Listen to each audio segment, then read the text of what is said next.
Hey Morgan, how are you? Doing good. How are you? I'm good. Happy Friday. How's your week been so far?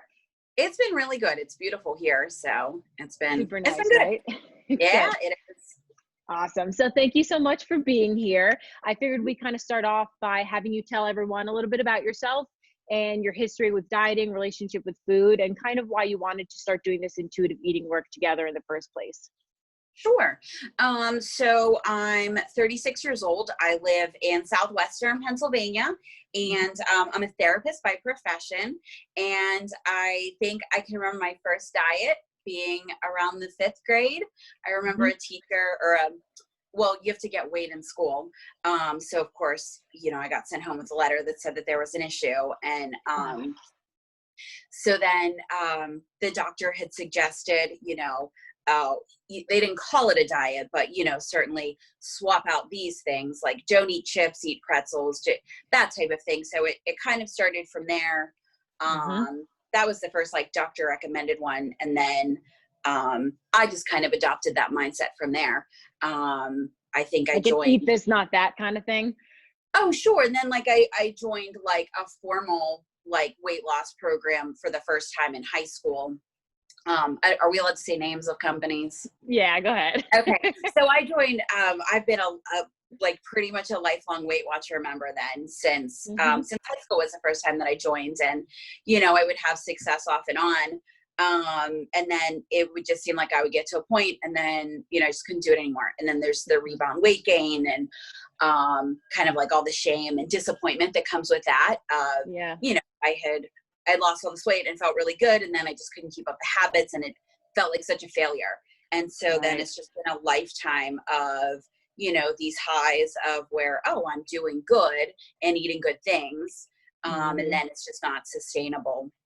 Yeah. And so, I most recently got off of that, kind of that wave of I had been doing good, but also been being really restrictive. Mhm. And then had been diagnosed with Hashimoto's thyroiditis, so some thyroid issues. And it had just been a roller coaster since then. And couldn't stick with any diet, couldn't stick with any type of restriction.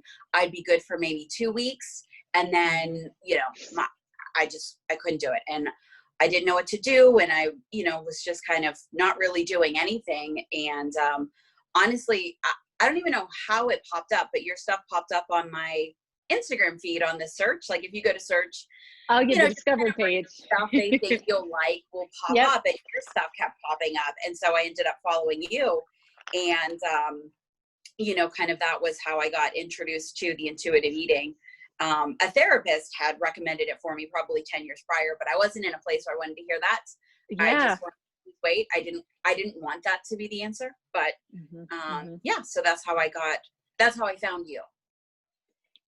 It's interesting to hear that you were introduced to it 10 years ago, right? Because I think it's gaining a lot more popularity now, but as we've talked about, as you know, like it's not new. Like it's been around since 1995, right? Like it's not a new thing, but it's gaining a lot of popularity. I think you made a great point by saying like you weren't in a place ready to receive it. And I think that's kind of where everyone needs to be in a place in their life where they're ready for it, you know? Yeah. And I think that's where we can kind of plant seeds. We can tell people about it and spread the good word, as you Yeah. said. But you really, like, for yourself, need to be in a place where you're ready and like ready to jump into it, you know? So going through this process, how has it been so far for you? Like, were there expectations going into it that have been met or are different from what you Hmm. expected? Like, how has it been so far for you? Yeah. It's in some ways it's been everything that I hoped it could be, right? Like I Mhm. hoped that it could be the answer. Mhm. And it's been different in a lot of ways because when you start something, you don't know what to expect. And me, like I'm sure a lot of your clients, one of the first questions I asked you was, will I lose weight? Can I lose Yeah. weight with it? Hmm. And so, you're certainly gracious to feel that question and to not be, well, why do you have to lose weight? Hmm. But that's kind of shifted and it's so much self-work. And I certainly didn't expect to be in a place where I would be embracing whatever life brings my way. Hmm. And so that's kind of, I didn't expect to embrace that part of it, the oh, well, my body's going to figure it out. And as long as I can do the things that I want to do, Yeah. who am I to, they make dresses in bigger sizes, so I'll just buy new dresses. What I was very skeptical of, because I told you, like, lifelong, I've known I've had PCOS since 8th grade. And then I was diagnosed with the Hashimoto's. And I had read, somewhere in somebody's diet culture post that intuitive eating is great, but it's not for anybody who's had a history with disordered eating, of which I have. So along with the diets comes severe restriction, and then binges, and then even binging and purging. So I had that history. So I thought that this wouldn't be for me. Yeah. But I was incredibly surprised going through this process, embracing one of the first things you said to me. One of the first things you said was that I have unconditional permission to eat whatever I want. Yeah. And by embracing that and removing the guilt and shame from, these things that supposedly I should feel ashamed for eating, I've noticed such a shift in, oh, I don't have to binge that. I don't have to have 15 of those. I actually can have one. I think we've talked about that sense of what I've always longed for is that eating like a normal person. Like I would see people eat what I would consider normal portions of cookies or chips or things like that. And it was something that I always wanted. And I thought that I couldn't have that. Yeah, I really believed that. I really believed that just wasn't for me. Like, not everybody gets everything that they want in life. So I thought that just won't be for me. I won't get to be one of those people. Right. You weren't dealt that card. Right. Right. Well, I remember the sugar, especially with PCOS, that's a huge thing. It's like cut out sugar. You can't have any sugar. Are you comfortable elaborating on that a little bit? Oh yeah. So that, sure, that I've been, told that since having it, right? So if you have PCOS, you can have insulin resistance, and that can increase your food cravings and sugar cravings, and, kind of the sugar cycle, increases that. And it kind of builds off of itself. And I always, I would have these times where I would be eating a lot of sugar, and I would describe myself as, oh, I'm being a sugar monster, and I feel so yucky in my body. And I would know that I would have to, I just didn't want to feel like that. So I'd have to take a break, but I would always come back. And so through doing this, I was just so scared. I think I've texted you that a lot too, right? Because this is going to end. I was so in the back of my mind, kind of scared that this was going to be like the beginning part of a diet when it's new and fresh and exciting. So it's super easy to be like, oh, I don't even want that. But then there's the diet fatigue that sets in, and you do want those things. And then those binging behaviors would come back. Yep. And that's not happening here. I am able to eat dessert. I am able to buy, all of the ingredients to make s'mores and make a s'more and enjoy it for dessert. And all the rest of the candy bars are still in the freezer. I'm not, I don't know what's different other than I changed my mindset around it. And so, I don't think my PCOS is cured, right? I still have it. Right. But I think what's changed is maybe sugar doesn't have quite as much power as I thought it did. Yeah. I think that's something like food addiction, sugar addiction. They show those brain scans where your brain lights up the same way it does when you have cocaine. And it's like, well, food is supposed to be a reward, right? Like it's supposed to light up our brain, but it gets so demonized. And then we're told to make it off limits, and we just want it even more. And it's like, here you were. Now we give you unconditional permission to eat all the sugar that you want. And now you're able to eat it in a way that feels good in your body. Absolutely. And I think the part that comes without that unconditional permission, what gets removed then is the shame from it. The, oh my God, what kind of person eats this, and who eats like this, and why are you doing this? Which then just reinforces it. And for the answer to be that I don't have to 100% full stock give up sugar and anything in your body that turns into sugar. One, that's amazing because food is delicious. But that's to do that. Right? that's where I was at the beginning of this year. I had bought this book all about, how bad sugar is and why you shouldn't eat any of it. And then also can't have anything that turns into sugar. So, now cauliflower is your new best friend because everything has to be something that it's not. Uh-huh. Which is fine. Like, who doesn't love I love cauliflower, but right. You're allowed to have regular stuff too. Totally. I think it's interesting what you said before too, with like how you, whether it was on social media or not, learned that intuitive eating is not for people that have had disordered relationships with food or eating disorders. Whereas, do you feel differently now? Because I believe it's the exact opposite. It might not be the first step for someone that's very actively in an eating disorder, but it can always be something that we can strive towards. Yeah, it absolutely changed my mindset on that, because I, was one of those things where, I forget somebody in the nutrition industry or athletic industry, they had said something about that, or it was probably the weight loss community that, it's great for some people, but not with disordered eating histories, and certainly not PCOS, because you can't control that kind of, you just can't control what your body's doing. No, I feel absolutely differently about it. I don't see any of those behaviors that I would do before. Like I said, I texted you the other morning, since we started this, and maybe a little bit after, because there's still that like beginning phase, but any diet I've ever been on, right, there's always that kind of mind game you play with yourself where you start planning the binge. You start planning okay, I'm going to be good today, but one of these days I'm going to eat all of these things and I'm not going to count any of it. And that's what I'm going to do. I haven't been fantasizing about having a binge because I don't have to. And that's those are the types of things that I'm really surprised about. Like, so many things in my life, when they go really well, I'm like, wow, I didn't even dream big enough for this to happen. So this is one of those things where I didn't even think big enough that I would be able to not be having those thoughts anymore, to not be having those, okay, one of these days I'm gonna buy these chips and these candies or something like that. Right, like you're seeing that there is a life so much more freedom than you even realize around food. Absolutely. Yeah. And I say all that to say this absolutely does work with disordered eating, at least in my experience, because that's so much of diet culture and all of these things that we do is really just normalizing and really giving full stop permission to have an eating disorder, right? We'll like light eating disorders, like enough that it's socially acceptable. Right, you're right. So yeah, this has been amazing for me.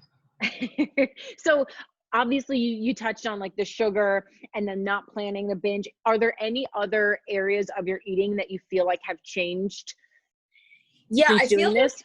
I feel like the eating process in general and just the planning out, and obviously, there's things that I'm noticing, like, oh, I need to get a little bit better at this, just planning. But the idea of planning meals it's not in some ways as anxiety producing, and it's also not, so it would seem like such a monumental task, because now I have to play all this Tetris to fit all these points in and make sure I'm not eating too many carbs and count these. It was so much counting to figure out an entire day, because I would do Weight Watchers and keto at the same time.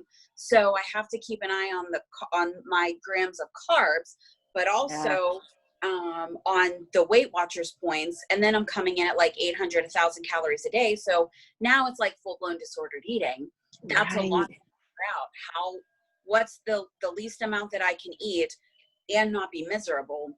It's just so overwhelming. And so now it's just, I get up, what do I want to eat? And it's easier if I have food in the fridge. So, I have to do those things, like have a rough sketch of, well, sure, these proteins would be good, and I like these veggie choices and things like that.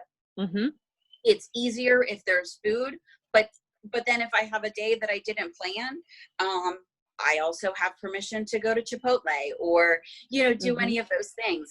That's not, you know, that's not a moral choice anymore of, okay, well, I'm not going to count this or it's going to be way over my points. Yeah. Yeah. So it's almost like that mental real estate is freed up. Absolutely. Yeah. Yeah. And I'd also imagine doing keto and Weight Watchers must be extremely challenging because keto is high in fat, and then high in fat foods on Weight Watchers are a lot of points. So it doesn't seem like you get much food, right? No, you don't. And so that was the problem, right? So because well, one's good, both must be better. Right. So that's, you know, that's why I wasn't able to eat very much because it's right. So the higher fat foods are more heavily taxed on Weight Watchers. So then it becomes like, you know, I think in some ways that's why I've told you now, like, I'll just have days where I'm like, oh, like I need to make sure I eat some veggies. Like my body's craving that. Also because now along with having the permission to eat, you know, whatever I want, like sweets or chips or bread even. In some ways it's not like vegetables were demonized before, but they were like such this like have to. They're 0 points. So you have to fill up on them. And so that in and of itself makes it seem like, I don't even know what the right word is, but just like a consolation prize, like, well, you get to eat these. And so it like had this negative perception around it. And so now it's like, oh, well, food is food and I get to eat whatever I want. You know, I find myself incorporating more veggies even into like my breakfast and stuff than when I had to or should have. Yeah. I think that's one of people's biggest fears is that they're just going to never eat vegetables again. And they're just going to eat all of those, you know, quote unquote junk food. Right. But it's like when you remove the should eat the vegetables and shouldn't eat the XYZ, you can then make the choice from the place of, well, how does it feel in my body? And what do I actually like? Right. And like, that's what this is all about. And it's like, most people tend to have that response, you know, further into the process where it's like, oh, I'm noticing that I'm starting to crave more of the foods that used to be like prescribed to me or recommended to me, but now I just want them because of how they feel in my body. And that's not to say you might not have some of the other, like the chips or whatever else it is, like obviously eat the chips, but you go through that process of learning how things feel in your body. And then you can make the choice from that point of view. Right. Yeah, that's awesome. So is there anything that you might tell someone? Because I know we were talking about this the other day. You're like, I just want to spread the good word. I want to tell everyone about intuitive eating. Is there anything that you would tell someone that's either like on the fence, if they're just like not sure if it's right for them, like anything you'd want to tell people that aren't doing intuitive eating or kind of curious about it?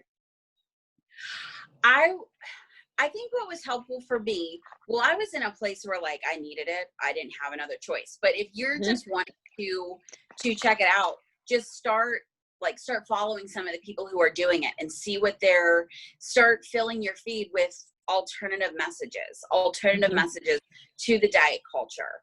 And just, you know, because I, you know, like any other good internet stalker, I had followed you before I reached out to you, right? I looked at your stuff, I checked out your stuff. Like I followed you for a little bit and I was like, I think this could be the thing. So I reached out to you. So just check it out a little bit, right? You don't have to commit to anything. This is one of the greatest things where, you know, it's not a whole lot of rules. It's a lot when you decide like, oh, I think this is my thing, but to check it out, just look at some of the people doing it and you'll see how like authentically happy they are. Not like, okay, here's this carefully crafted one before and after picture that I use all the time. It's just everyday real life, enjoying all sorts of things. So if you're looking for freedom and if you're looking for, you know, true freedom and kind of to get rid of that guilt and shame, I would say just start checking out, you know, people like you and other dietitians who are, you know, who are ascribing to this type of eating. Yeah. At least just do some research, do some homework, see what it's about. Absolutely. There's been some great podcasts. You know, obviously Evelyn, is it Tribble? I don't know how she says her last name. I think it's Tribbley, but I feel like everyone probably pronounces it differently. Yeah, but she's not like, not that she has her own podcast, but she's been a guest on on other ones. You can even just type in her name. Like if you want to listen to a podcast to get introduced to it, she, you know, she does an excellent job of discussing it. And it's one of those things where I think if you hear somebody talk about, that's how I like to learn. I like to listen to people. So if you don't want to just be more on social media, I get that. You could check out a podcast or something too. I think that's a great idea. And for anyone that's watching this, Evelyn Tribole is one of the co-creators of Intuitive Eating along with Elise Resch. So she's definitely been a guest on plenty of podcasts. I know Food Psych by Chrissy Harrison is a big one that a lot of people, myself included, listen to. So that's a great place to kind of start as well. So many books, so many blogs out there, you know, it's like I said in the beginning, like it's gaining so much more traction now. Like it is out there, there's information about it. So do some homework, right? Do a little bit of reading about it. And I think also too, like seeing different people's experiences, because I'm sure I had this fear as well. You have fears as well. Like there's always hesitation when you're trying something like this, because it's just so opposite of what we've been taught our whole lives. And there's misconceptions out there. So I think you're exactly right. Doing some homework, doing some research, that's kind of like your best starting place.